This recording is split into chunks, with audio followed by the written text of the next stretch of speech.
If you're trying to buy a house right now, times are tougher than they've ever been. We are in the highest seller's market that we have ever encountered in all of real estate, and it is just a tough time to buy. Today, we're going to dive into how you can get your offer accepted in this crazy seller's market. Let's go ahead and dive right in.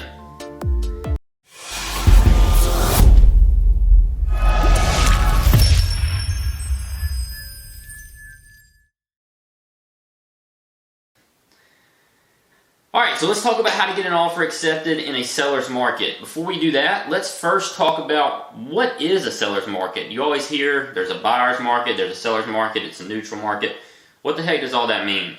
So if we pull up this chart here, you can see that this will show you exactly what a seller market, neutral market, and buyer's market actually is. And it also shows the impact of monthly housing inventory in those particular markets and how the home prices will change depending on what type of market you're in. So we can see if we start at the very bottom, which is what we're dealing with right now, we are in a seller's market. What that means is there are typically less than 6 months of housing inventory available. That means if there's not a single house that got listed for the next 6 months, we would run out of inventory during that time. And actually, it's even shorter than that. This is just an example. During a seller's market, you can see that home prices will actually appreciate, and that's just due to the fact that there's more buyers available than there are homes for sale. If we go into a neutral market, that's when things kind of even out. There's just about as many buyers as there are sellers. Home prices will actually kind of go to fair market value, and they'll appreciate with inflation. Then you'll see actually more numbers of inventory available, so you'll have a lot higher volume of inventory that will stay on the market for longer periods of time. So you can see with the seller's market, you typically have less than 6 months available. In a neutral market, 6 to 7 months. And then when we actually go into the higher end, in a buyer's market, there's actually more sellers available than there are people trying to buy houses at the time. What that does is home values will actually depreciate a little bit. Sellers will realize they have to drop values in their homes to be able to appease to the limited amount of buyers that there are, and there's obviously a lot more inventory available in the market. So that kind of explains to you guys what the difference between a seller's market and a buyer's market is, if you've heard those terms but never fully understood what they meant. But how do we actually get an offer accepted? Obviously, we're in a very tight seller's market right now. There's very little homes available for sale, but there's a lot of buyers. So the first tip I have for you guys is make your offers as clean as possible. What do I mean by that?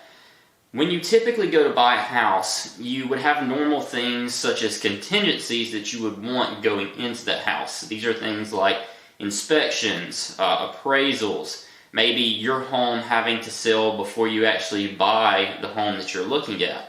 When I say make your offers as clean as possible, try not to offer as many contingencies as you would when you actually go to purchase that house.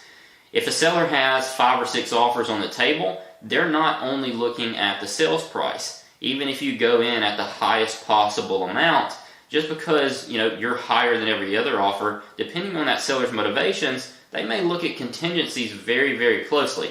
For example, let's say you wanted to buy a house that was listed at $100,000. Well, if you go in and offer $130,000, you're probably going to be the highest price offer that comes in. They obviously want to make the most money possible, but depending on that seller's motivation, they may need to get out of the house quicker. And let's say you put a contingency on the fact of your home selling first before you can buy that property, that offer is going to be no good to them. So make your offers clean. Try to go in with as little contingencies as you possibly can. These are going to be things like if you can afford to do it, waive the inspection period, maybe make up for an appraisal gap. And what I mean by that is if that same house you're buying for $130,000 is listed at $100,000, if it comes in at an appraised value of $120,000, you can make up that $10,000 in difference, and it makes your offer a little bit stronger. So that's tip number 1, make offers as clean as possible. Tip number 2, offer above asking price. So you want to make your offers clean, but at the same time, in today's market, you really have to make a strong offer. If houses are listed at $250,000 and they're in a good neighborhood and they're priced well per square foot, have good landscaping and good curb appeal, they're going to sell at asking or above asking price, and that's just something that you have to understand in today's market. It's just with how crazy things are, home prices are selling above what they're asking for. So what I'm going to say now is your tip number 2 is go ahead and offer above asking price so your offer can stand out above all of the competition.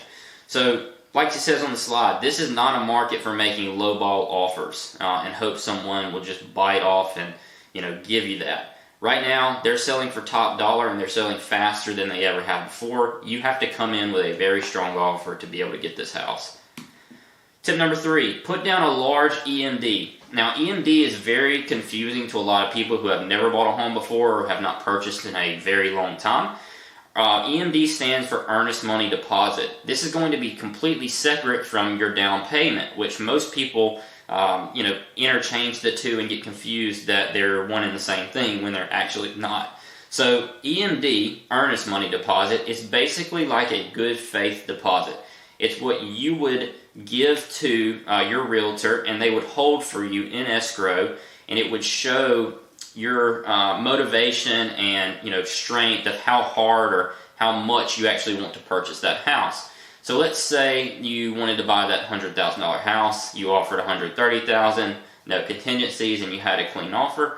What else can you do to make your offer strong? You could put down a large deposit, large earnest money deposit. So typically, it's about 1% of the sales price. So if you had a $130,000 house, you would put down $1,300. But if you wanted to do a larger amount, you can do as much as you want to. Let's say you wanted to put $5,000 in earnest money down.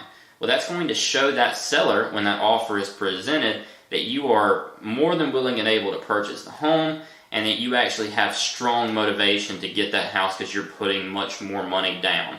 Now, earnest money doesn't just go directly to the seller. A lot of people get that confused. Earnest money is actually held in escrow for you by your real estate brokerage, and then it will actually go towards your costs of closing. So either things like your down payment, closing costs, something on your side of the loans, you're actually going to be able to use that money and get it back.